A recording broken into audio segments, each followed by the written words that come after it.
Assalamualaikum warahmatullahi wabarakatuh dan selamat sejahtera. Okey, jadi video untuk kali ini saya akan menerangkan tentang subtopik seterusnya iaitu 8.3 sinaran mengayon dan sinaran tidak mengayon. Okey, jadi kita akan tengok apa yang dimaksudkan dengan sinaran ni. Okey, sebenarnya sinaran adalah satu proses pemindahan tenaga kepada medium atau ruang yang boleh berlaku dalam bentuk gelombang ataupun zarah. Jadi secara realitinya sinaran ini wujud di mana-mana. Dia wujud di sekeliling kita. Jadi sejak kita lahir sebenarnya kita telah pun terdedah dengan sinaran radioaktif ni. Tapi persoalannya, adakah sinaran ini berbahaya? Jom kita tengok penjelasan seterusnya. Tapi sebelum tu saya akan tunjukkan dulu standard pembelajaran di mana di akhir pembelajaran ini apa yang sepatutnya murid perlu tahu. Okey, yang pertama adalah memerihalkan sinaran mengayon dan sinaran tidak mengayon. So untuk sinaran ni kita ada dua jenis lah, sinaran mengayon dan sinaran tidak mengayon. Yang kedua, membezakan tiga jenis sinaran mengayon dalam reputan radioaktif. Jadinya tiga jenis sinaran ini adalah sinaran alfa, beta dan juga gamma. Okey, nanti kita akan tengok satu-satu ciri dia. Okey, apa yang membezakan ketiga-tiga jenis sinaran ini? Dan yang ketiga, kita akan murid perlu dapat menjelaskan dengan contoh sumber sinaran mengayon dalam alam sekitar, iaitu sumber semula jadi dan sumber buatan manusia. Dan yang keempat, terakhir sekali, membincangkan cara mengurus risiko terdedah kepada sinaran mengayon semula jadi dan okey, jadi pertama sekali kita perlu tahu apa itu sinaran mengayon dan sinaran tidak mengayon. Okey, sinaran tidak mengayon ini bermaksud suatu sinaran yang bertenaga rendah. Okey, jadi apabila dia bertenaga rendah, dia ini tidak mempunyai kesan terhadap pengayonan. Okey. Contohnya adalah gelombang radio, termasuk gelombang mikro, inframerah, cahaya tampak yang bertenaga rendah. Okey. Berbanding sinaran mengayon, sinaran mengayon ni dia adalah sinaran yang bertenaga tinggi. Okey, jadi dia berpotensi untuk mengayunkan atom dan molekul melalui tindak balas zarah-zarah tersebut. Contohnya adalah zarah alfa, zarah beta dan sinar gamma serta sinar X. Okey. Cahaya tampak yang bertenaga tinggi dan ultra ungu UV light, juga mempunyai kuasa pengayon. Jadi sebenarnya kalau kita dah lama sangat kepada cahaya ultra ungu ni, sebenarnya dia boleh memberikan kesan yang buruk terhadap kita. Mungkin ada yang tidak jelas lagi. So kita tengok dulu gambaran dia. Katakan ni adalah molekul udara neutral.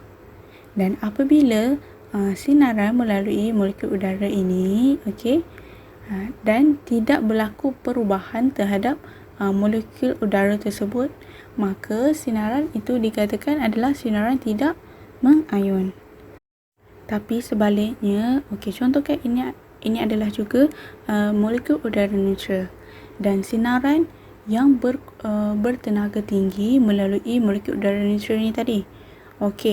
Jadi molekul udara neutral ini tadi dia bertindak balas dengan zarah-zarah tersebut, maka berlaku perubahan terhadap molekul udara ini di mana ada molekul yang menjadi positif, ada molekul yang menjadi negatif. Maka sinaran itu dikatakan adalah sinaran mengayon. Seterusnya kita tengok pula kepada jenis sinaran mengayon. Jadi ada tiga jenis sinaran mengayon yang awak perlu tahu, iaitu sinar alfa, sinar beta dan juga sinar gamma. Sinar alfa ini adalah nukleus helium yang membawa charge positif. Manakala sinar beta ini adalah elektron yang bergerak pantas. So bila kita cakap pasal elektron ni, kita dah tahu. Kita dah belajar. Elektron ni membawa charge negatif. So sinar beta ni adalah bercharge negatif. Okey, sinar gamma pula adalah sejenis gelombang elektromagnetik. Okey, jom kita tengok pula dia punya perbezaan antara ketiga-tiga sinar ini. Okey. Sinar alfa, sinar beta, sinar gamma. Okey, simbol yang mewakili sinar alfa ini adalah alfa. Okey. A dia melentik sikit. Okey. Sinar beta diwakili simbol beta dan sinar gamma diwakili oleh simbol gamma. Okey, dia macam Y sikit. So, charge dia kita dah tahu dah tadi. Okey, sinar alfa ni membawa charge positif dan sinar beta membawa charge negatif. Manakala sinar gamma pula membawa charge, okey, dia tak bawa charge. Dia adalah neutral. Okey, seterusnya kuasa pengayunan. Okey, sinar alfa ni kuasa pengayunannya adalah lebih tinggi berbanding yang lain. Okey, beta ni sederhana je. Sinar gamma ni dia paling rendah. Okey, tetapi berbeza dengan kuasa penembusan dia. Okey, kuasa penembusan sinar alfa ni adalah rendah. Dia boleh dihentikan dengan sehelai kertas je. Okey. Berbanding sinar beta ni dia kuasa penembusan dia sederhana. So dia boleh diberhentikan oleh kepingan aluminium setebal 3 mm. Manakala sinar gamma ni kuasa penembusan dia paling tinggi. Okey, so apa yang boleh memberhentikan sinar gamma ni adalah logam berat seperti plumber atau dinding konkrit. Okey, ni contohlah kuasa penembusan. Jelas sikit lah kot kalau tengok gambar macam ni. Okey, sinar alfa ni dia boleh sampai kertas je. Okey, sinar beta sederhana lah, aluminium. Sinar gamma ni yang kuasa penembusan yang paling tinggi. So dia boleh diberhentikan oleh plumber. Okey, kita tengok pula pemesongan oleh medan elektrik. So kita dah tahu tadi alfa adalah bercharge positif. Jadi okey, sinar alfa ini dipesongkan ke arah terminal negatif. So kita tahu alfa ni positif. So dia akan tertarik kepada terminal negatif. Okey, begitu juga dengan sinar beta. Beta ini tadi adalah bercharge negatif. So dia akan tertarik kepada terminal positif. Okey, tapi sinar gamma ni sebab dia neutral, jadi dia tidak dapat dipesongkan. Okey. Seterusnya pemesongan oleh medan magnet.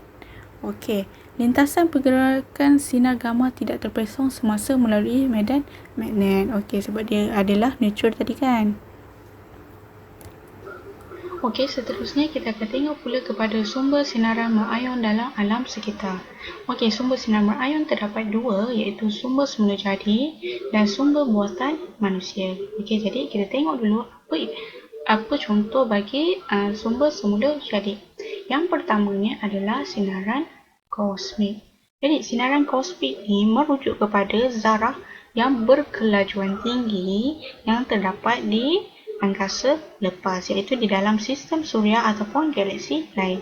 Jadi menurut penemuan saintis, dikatakan bahawa sebahagian besar daripada sinaran kosmik dia berasal daripada letupan supernova bintang-bintang. Okey, yang kedua adalah radiasi suria. Okey, sumber utama dia adalah matahari. So macam biasa je kan matahari ni. Okey.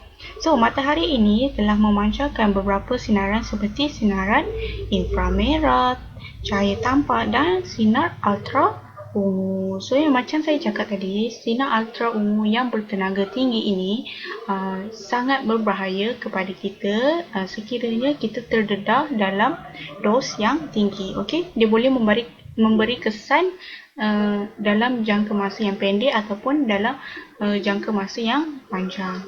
Okey, yang ketiga adalah batuan dan mineral. Okey, dia boleh terdapat dalam sebilangan kecil mineral dalam kerak bumi yang masih tidak stabil dan radioaktif. Dan yang terakhir bagi sumber semula jadi adalah gas radon. So gas radon ni adalah gas yang tidak berwarna dan tidak berbau. So kita tak tahu pun kehadiran gas radon ni, kecuali kalau kita ukur dengan alat yang spesifik.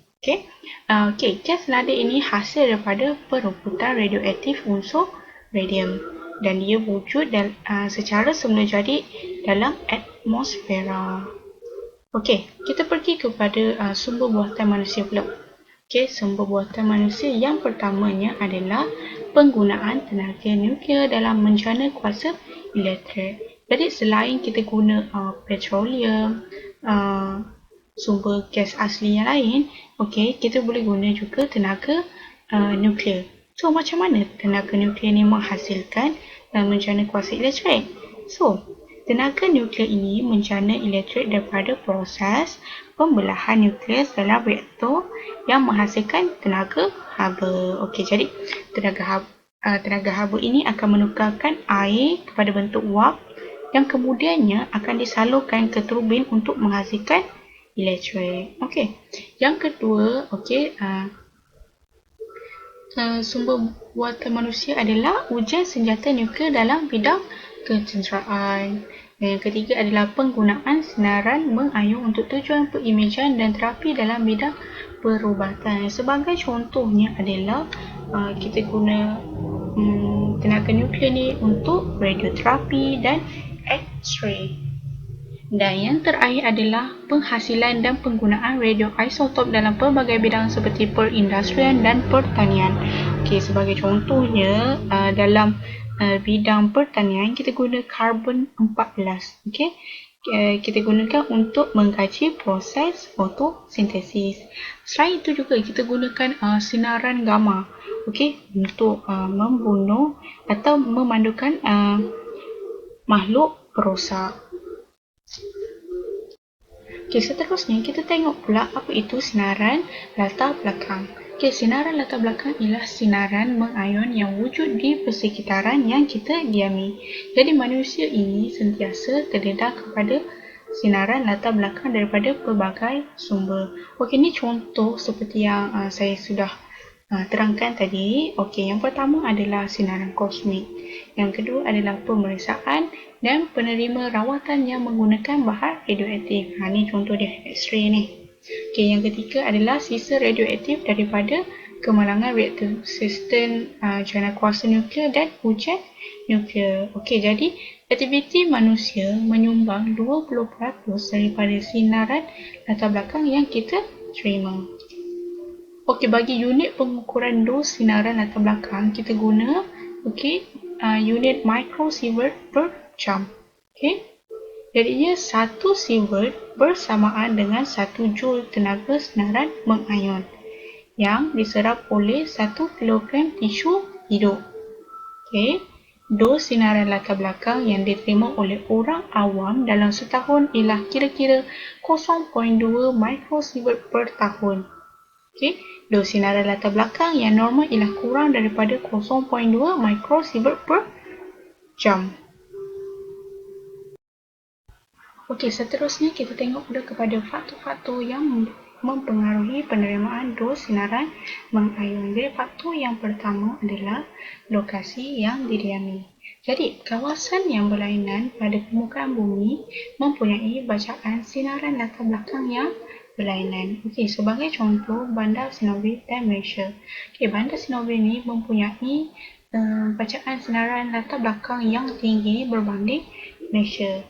Okey, ini disebabkan oleh suatu ketika dahulu terdapat kemalangan nuklear di bandar ini. Jadi, bencana yang berlaku ni merupakan bencana yang paling teruk yang pernah berlaku disebabkan oleh kecuaian manusia itu sendiri dan kekurangan dia dalam bentuk reaktor. Okey. Jadi, bencana ini telah meninggalkan kesan yang teruk kepada negara, bandar tersebut dan manusia yang mendiami kawasan tersebut. Okey, seterusnya adalah bidang kerjaya.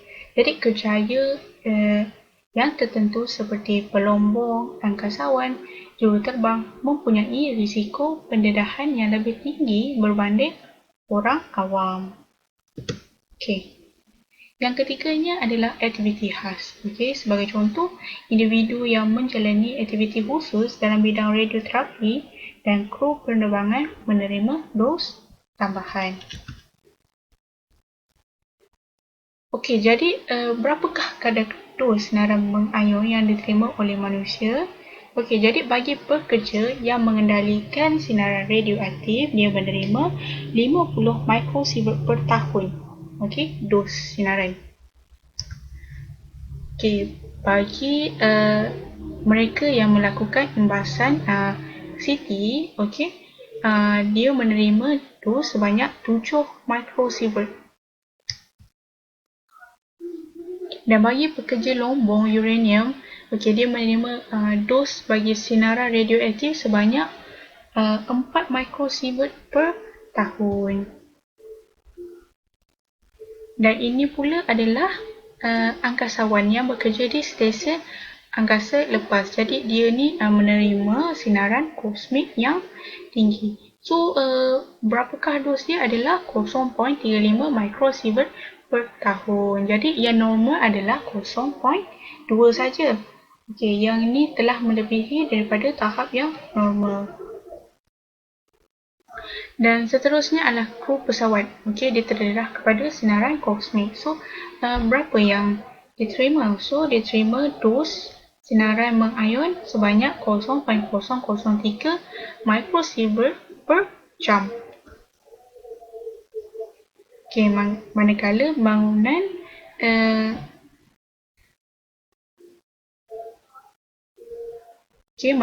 manusia menerima 1.5 mikrosievert per tahun, iaitu sinaran radioaktif lah daripada bangunan-bangunan tersebut. Ni KLCC. Okey, jadinya apabila manusia menerima dos yang tidak normal, jadi mereka ini terdedah kepada risiko sinaran mengayon semula jadi. Jadinya jadi memberi kesan biologi terhadap dos pendarahan sinaran yang berlebihan. Jadi ini kesan dia boleh menyebabkan sindrom akut dan sindrom kronik. So kita tengok dulu sindrom akut. Okay, sindrom akut ni adalah pendedahan terhadap sinaran mengayon yang berlebihan dalam jangka masa yang singkat. Jadi kesan terhadap penerima adalah bagi penerima yang menerima dos yang rendah, dia akan mengalami loya dan muntah-muntah. Okey, bagi penerima yang menerima dos sederhana, simptom dia adalah daya keimunan badan berkurang dan kegagalan organ untuk berfungsi. Manakala bagi yang menerima dos tinggi, sistem saraf akan dimusnahkan dan yang paling teruk sekali boleh membawa kepada maut. Okey. Dan kesan yang kedua adalah sindrom kronik. So, sindrom kronik ni adalah kesan berpanjangan. Okey, dia melibatkan perubahan generasi yang boleh dibawa ke generasi yang seterusnya. Maksudnya dia boleh diwarisi. So, ni apabila seseorang itu menerima dos yang tinggi. Okey, ini adalah sindrom akut yang telah dibincangkan tadi. So, ini adalah gambarannya lah. Yang kedua adalah gambaran bagi sindrom kronik. So, kalau tengok kat gambar ni, kita boleh tengoklah ketidaknormalan pada manusia-manusia ini. Okey, jadi kita tengok pula cara mengurangkan risiko pendedahan sinaran berlebihan. Okey, yang pertama adalah melalui pemantauan dan amaran awal. Jadi, agensi yang terlibat serta saintis perlulah mengesan aktiviti matahari dan cuaca angkasa yang menghasilkan sinaran mengayon. Jadinya amaran boleh disampaikan kepada orang ramai untuk melindungi diri daripada sinaran UV yang berlebihan. Okey, yang kedua adalah perlindungan kepada pekerjaan berisiko tinggi. Jadi, caranya adalah dengan menghadkan masa bekerja dan seterusnya. Majikan juga perlulah bertanggungjawab untuk menyediakan pemeriksaan kesihatan secara berkala kepada pekerja. Yang ketiga adalah pencegahan kemalangan nuklear. Caranya adalah pekerja di stesen jana kuasa nuklear perlu sentiasa berwaspada ketika memproses dan menggunakan bahan radioaktif. Jadi pekerja-pekerja ni perlulah mematuhi segala peraturan dan mengambil langkah berjaga-jaga, okey, untuk mengelakkan perkara tidak diingini. Okey, dan yang terakhir sekali adalah perancangan dan kawalan aktiviti. Okey, bagi pihak yang bertanggungjawab, dia perlulah mengenal pasti kawasan yang mempunyai dos sinaran latar belakang yang tinggi supaya tidak membina kawasan perumahan di situ. Okey. Okey, jadi sampai sini sajalah untuk topik 83 iaitu sinaran mengayon dan sinaran tidak mengayon. Jadi kita jumpa lagi pada video akan datang. Bye!